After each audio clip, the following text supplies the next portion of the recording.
গল্পটা শুরু হয় রাধা নামের এক মেয়েকে দিয়ে। রাধা তার মেয়ে সাইকে স্কুলে পাঠায়, তারপর বাড়িতে একা থাকে। তখন ওর চোখে মুখে কিছু একটা অদ্ভুত ভাব দেখা যাচ্ছিল, মানে বোঝা যাচ্ছিল ওর মন ভালো নেই, কিছু একটা সমস্যা আছে। তারপর রাধা একজন সাইকিয়াট্রিস্টের কাছে যায় এবং বলে যে ওর মা নাকি ওকে গ্রামে যেতে বলেছে। ডাক্তার তাকে বলেন যে তার গ্রামে যাওয়া উচিত, কিন্তু রাধা খুব ভয় পায়। ওভাবে আগের মতো আবার কিছু খারাপ না ঘটে। তখন ডাক্তার তাকে আশ্বস্ত করে বলে যে এবার এমন কিছু হবে না। তাই রাধা সিদ্ধান্ত নেয় সে গ্রামে যাবে আর তার মেয়ে সাইকে সঙ্গে নিয়ে রওনা দেয়। রাস্তায় রাধা সাইয়ের সঙ্গে অনেক কথা বলে, কিন্তু সাই কোনো কথাই বলে না, শুধু হ্যাঁ বা না বলে।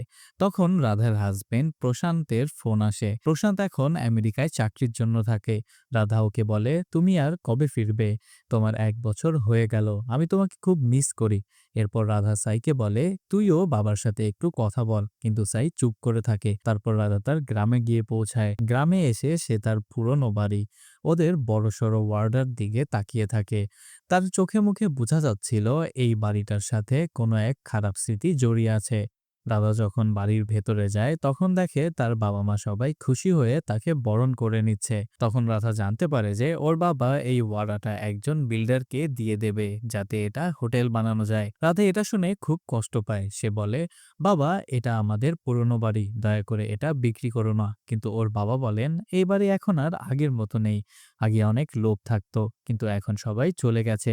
আমাদের দুজনের পক্ষে এই বিশাল বাড়ি দেখাশোনা করা খুব কষ্টকর। তাই ওনারা ঠিক করেছেন এই ওয়াড়াটা বিক্রি করে রাধার কাছেই চলে যাবেন। এটা শুনে প্রথমে রাধা একটু অবাক হয়, তারপর বলে, তোমরা না এলেও আমি একাই সব সামলাতে পারি।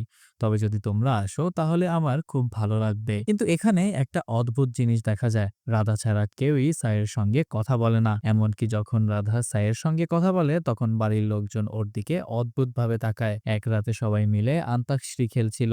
তখন হঠাৎ রাধা খেয়াল করে যে সাই সেখানে নেই। ও তখন পুরো বাড়িটার ভেতর সাইকে খুঁজতে থাকে এবং উপরে উঠে যায়। সেখানে একটা দরজা বন্ধ ছিল। রাধা সেটা খুলে ফেলে।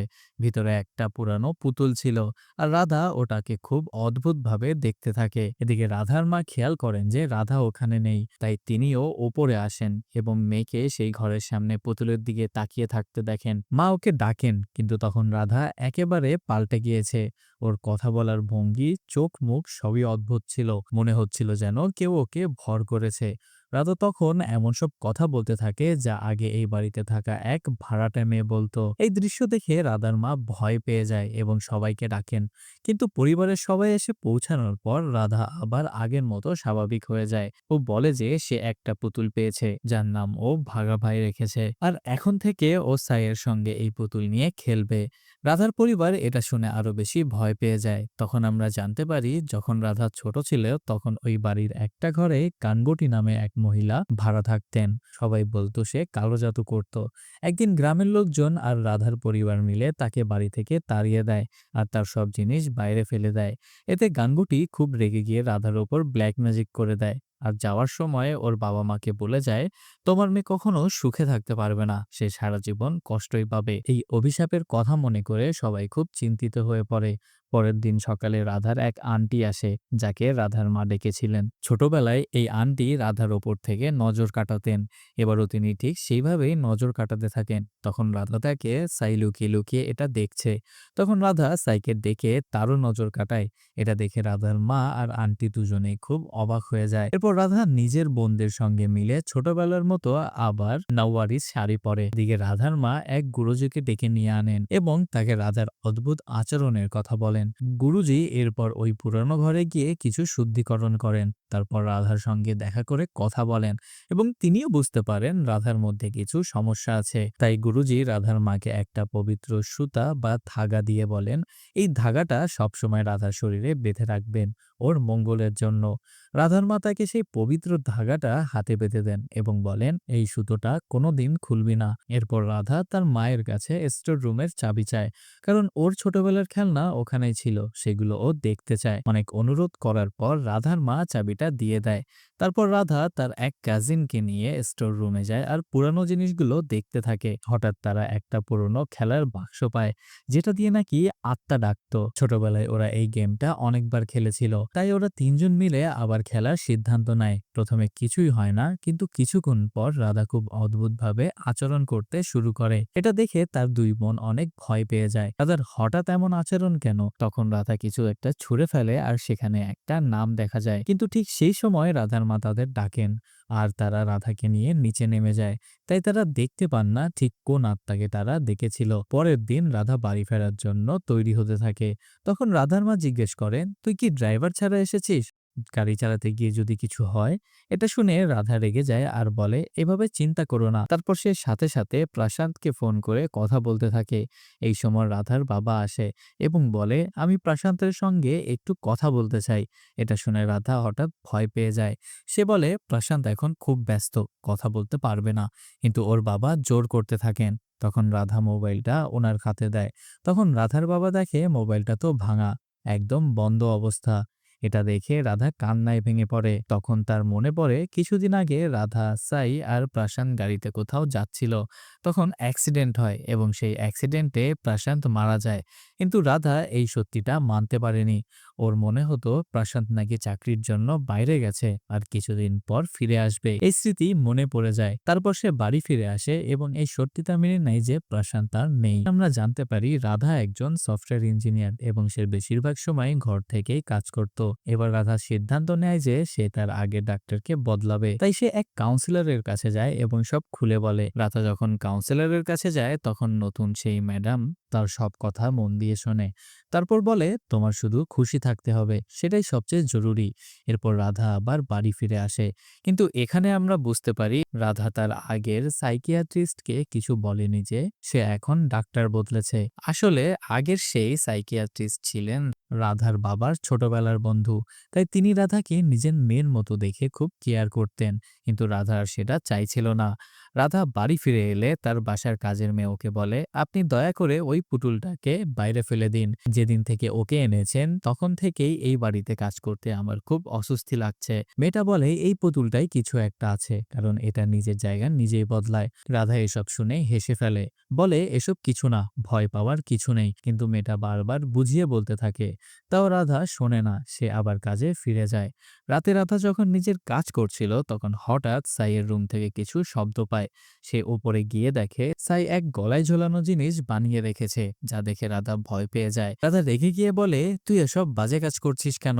সাই বলে, আমি এটা করিনি মা, এটা বাঘাবাই পুতুল করেছে। এই কথা শুনে রাধা খুব রেগে যায়। বাঘাবাই একটা পুতুল, ও নিজে কিছু করতে পারে না। কিন্তু সাই ওর কথায় বিশ্বাস করে না। তখন রাধা পুতুলটাকে নিচে ছুঁড়ে ফেলে দিয়ে বলে, এই পুতুলের সঙ্গে আর কখনো খেলবি না। কিন্তু আমরা দেখি পুতুলটাকে ছুঁড়ে ফেলার পরও সেটা একদম গুছিয়ে আবার বসে পড়ে। মানে এটা পরিষ্কার ওর মধ্যে কিছু একটা আছেই। পরের দিন যখন রাধা কাজ করছিল হঠাৎ আগের সেই সাইকিয়াট্রিস্টের ফোন আসে। উনি জিজ্ঞেস করেন, তুমি এতদিন ধরে আমার সাথে দেখা করছো না কেন? তখন রাধা বলে, আমার এখন মনে হয় আমি অনেকটাই ঠিক হয়ে গেছি। কিন্তু ডাক্তার বলেন, তবুও একবার এসে দেখা করো। রাধা তাকে হ্যাঁ বলে আবার কাজে মন দেয়। কিন্তু এরপর আবার সাইয়ের ঘর থেকে শব্দ আসে। রাধা ওপরে গিয়ে দেখে সাই আবার বাঘাবাই পুতুল নিয়ে খেলছে। এটা দেখে রাধা খুব রেগে যায়। এবার সে পুতুলটাকে বাইরে নিয়ে গিয়ে সরাসরি ডাস্টবিনে ফেলে দেয়। এরপর রাধা যখন কাউন্সিলরের কাছে এসব কথা বলে তখন ম্যাডাম তাকে জিজ্ঞেস করে, ঠিক কি হচ্ছে তোমার সাথে? তখন রাধা বলে, আমি ছোটবেলায় ব্ল্যাক ম্যাজিকের শিকার হয়েছিলাম আর তখন থেকেই আমার জীবনে অনেক সমস্যা শুরু হয়। এই কথা শুনে কাউন্সিলর বলে, তুমি আমাকে সবকিছু বিস্তারিতভাবে বলো। তখন রাধা বলতে শুরু করে, যখন আমি ছোট ছিলাম তখন আমাদের বাড়ির একটা ঘরে এক মহিলা থাকতেন। ওর আসল নাম কেউ জানতো না, সবাই তাকে গাঙ্গটি বলে ডাকতো। সেই মহিলা নাকি ভগবানের নাম করে অনেক ব্ল্যাক ম্যাজিক করত। গ্রামের সবাই ওকে ভয় পেত আর বিরক্তও হতো। একদিন গাঙ্গটি আবার কোনো কালো জাদু করছিল। তখন গ্রামবাসীরা সিদ্ধান্ত নেয় এবার ওকে গ্রাম থেকে বের করে দিবে। তখন রাধার বাড়ির লোকজন আর গ্রামের সবাই মিলে তাকে তাড়িয়ে দেয়।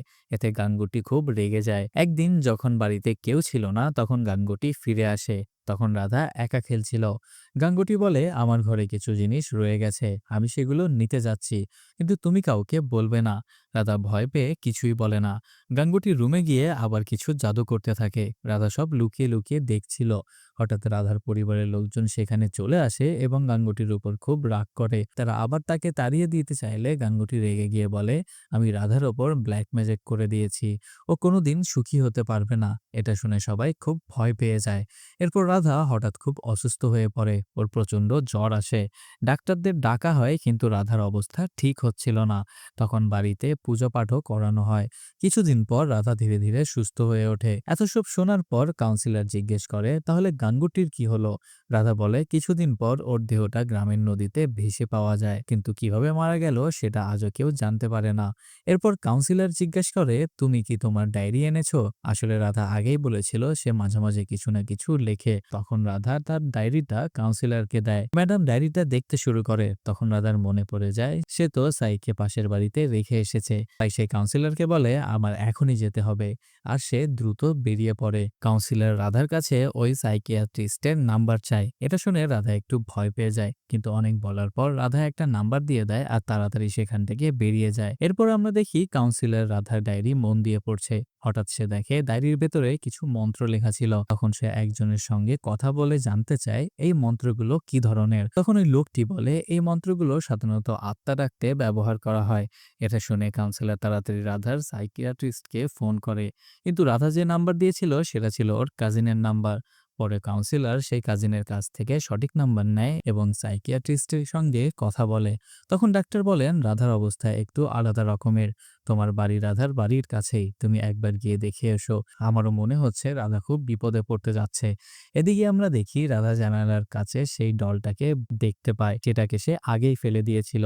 এটা দেখে সে ভয় পেয়ে যায় এবং দৌড়ে সাইয়ের ঘরে যায়। গিয়ে দেখে সাই সেই ডলটার সঙ্গে খেলছে। রাধা ভয় পেয়ে জিজ্ঞেস করে, তুই কি আবার এই পুতুলটা নিয়ে এসেছিস? সাই বলে, না মা, এই পুতুলটা নিজে নিজে আবার ফিরে এসেছে। এই কথা শুনে রাধা আরো ভয় পেয়ে যায়। সে বলে, তুই আমার মতো এসব কল্পনা করা বন্ধ কর। ঠিক তখনই নিচ থেকে আওয়াজ আসে। রাধা নিচে গিয়ে দেখে বাড়ির বাইরে প্রাসান দাঁড়িয়ে আছে। এটা দেখে সে পুরো ঘাবড়ে যায়। তার বুঝতে কষ্ট হচ্ছিল সে যা দেখছে তার কতটুকু সত্যি আর কতটুকু কল্পনা। প্রাসান জোরে জোরে বলছিল, আমাকে ভিতরে ঢুকতে দাও, কিন্তু রাধা কিছুই শুনছিল না। প্রাসান যখন দরজা ভেঙে ভিতরে ঢুকে পড়ে তখন রাধা ভয় পেয়ে যায় এবং তার ওপর আক্রমণ করে। তারপর দৌড়ে উপরে চলে যায়। উপরে গিয়ে রাধা দেখে সাই সেই পুতুলটার সঙ্গে খেলছে, কিন্তু এবার সেই পুতুলটা আর কেউ নয়, ওই পুতুলটাতে গাঙ্গুটির আত্মা ঢুকে গেছে। গাঙ্গুটি সাইকে বলছে, চলো এবার আমরা রাধাকেও আমাদের দলে নিয়ে খেলি। তখন রাধাও তাদের সঙ্গে খেলতে শুরু করে। ঠিক তখনই রাধার কাউন্সিলর সেখানে পৌঁছে যায়। কাউন্সিলর রাধাকে দেখে ডাকতে থাকে, কিন্তু রাধার মনে হয় এই কাউন্সিলরটাও হয়তো ভুয়া। তাই সে কাউন্সিলরের উপর আক্রমণ করতে যায়। কাউন্সিলর বারবার বোঝাতে থাকে, আমি তোমাকে সাহায্য করতে এসেছি, কিন্তু রাধা শুনতে চায় না। তখন আমরা দেখি গাঙ্গুটি রাধার মন কন্ট্রোল করার চেষ্টা করছে, তাকে উস্কে দিচ্ছে যেন কাউন্সিলরকে মেরে ফেলে। রাধা এখন বুঝতে পারছে না আসলে সত্যি কি। এরপর রাধা গাঙ্গুটির কথা বিশ্বাস করে কাউন্সিলরের ওপর হামলা করে বসে। ঠিক তখনই মাঝে প্রশান্ত এসে পড়ে আর রাধা ও প্রশান্তের মধ্যে মারামারি শুরু হয়। রাধা ওর উপর হামলা করে, তারপর সে আবার কাউন্সিলরের পেছনে ছুটে যায়। রাধা যখন কাউন্সিলরের উপর আক্রমণ করছিল তখন ঠিক সেই মুহূর্তেই ওই সাইকিয়াট্রিস্ট এসে উপস্থিত হয়। তিনি এসে রাধাকে ইনজেকশন দেন। ইনজেকশনের পর রাধা অজ্ঞান হয়ে পড়ে আর ওকে সঙ্গে সঙ্গে হাসপাতালে নিয়ে যাওয়া হয়। সেখানে আমরা রাধার আসল কাহিনী জানতে পারি। আসলে রাধা ছোটবেলায় অনেক কিছু কল্পনা করত। সে নিজের তৈরি করা এক ফ্যান্টাসি জগতে থাকতে পছন্দ করত এবং সেই জগৎটাই ওর কাছে বাস্তব মনে হতো। কিন্তু যখন গাঙ্গুটি এসে বলে, আমি তোর উপর ব্ল্যাক ম্যাজিক করেছি, এই কথাটা শুনে রাধা খুব ভয় পেয়ে যায়। তখন থেকেই ওর মনে হতে থাকে সত্যি কিছু খারাপ হবে। এই ভয় থেকে সে অসুস্থ হয়ে পড়ে এবং তারপর কল্পনা করতে শুরু করে যে গাঙ্গুটির আত্মা ওর শরীরে ঢুকে গেছে আর ওকে বিরক্ত করছে। এই কারণে রাধা একের পর এক অদ্ভুত আচরণ করতে থাকে। সে তার পরিবারের সঙ্গে অস্বাভাবিক ব্যবহার করত। তাই তখন ওর পরিবার কখনো ডাক্তার কখনো ওঝা দিয়ে ওর চিকিৎসা করাতো। কিন্তু কিছুদিন পর রাধা আবার ধীরে ধীরে সুস্থ হয়ে যায় এবং স্বাভাবিক জীবনযাপন শুরু করে। এরপর সে বড় হয়ে ওঠে এবং একসময় প্রশান্ত নামে একজনকে ভালোবাসতে শুরু করে। পরে ওদের বিয়েও হয়। প্রশান্ত আগে রাধার অতীত সম্পর্কে জানতো এবং বুঝেছিল রাধা এখন পুরোপুরি সুস্থ। ওদের জীবন ভালোই চলছিল, কিন্তু একদিন একটা অ্যাক্সিডেন্ট ঘটে। সবাই ভাবছিল অ্যাক্সিডেন্টে প্রশান্ত মারা গেছে। প্রশান্ত তখনও বেঁচে ছিল, শুধু আহত হয়েছিল। আসল ব্যাপার হলো রাধার কোনো মেয়ে সন্তানই ছিল না। আসলে তখন রাধা 3 মাসের প্রেগনেন্ট ছিল আর সেই অ্যাক্সিডেন্টের কারণেই ওর গর্ভপাত হয়ে যায়। এই গর্ভপাতের জন্য রাধা প্রশান্তকেই দোষ দিতে শুরু করে এবং মনে করতে থাকে আমার বাচ্চা মারা গেছে ওর জন্য।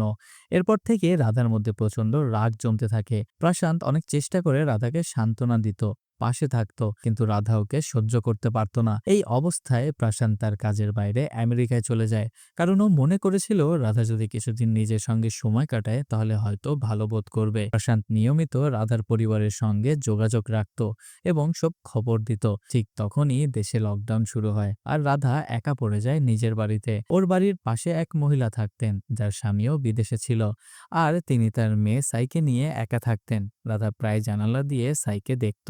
তখন তার মনে হতো যদি আমার একটা মেয়ে থাকতো তাহলে আমি ওর সঙ্গে এমনভাবেই সময় কাটাইতাম। এই কল্পনায় ডুবে গিয়ে রাধা ভাবতে শুরু করে সাই বুঝি আমারই মেয়ে।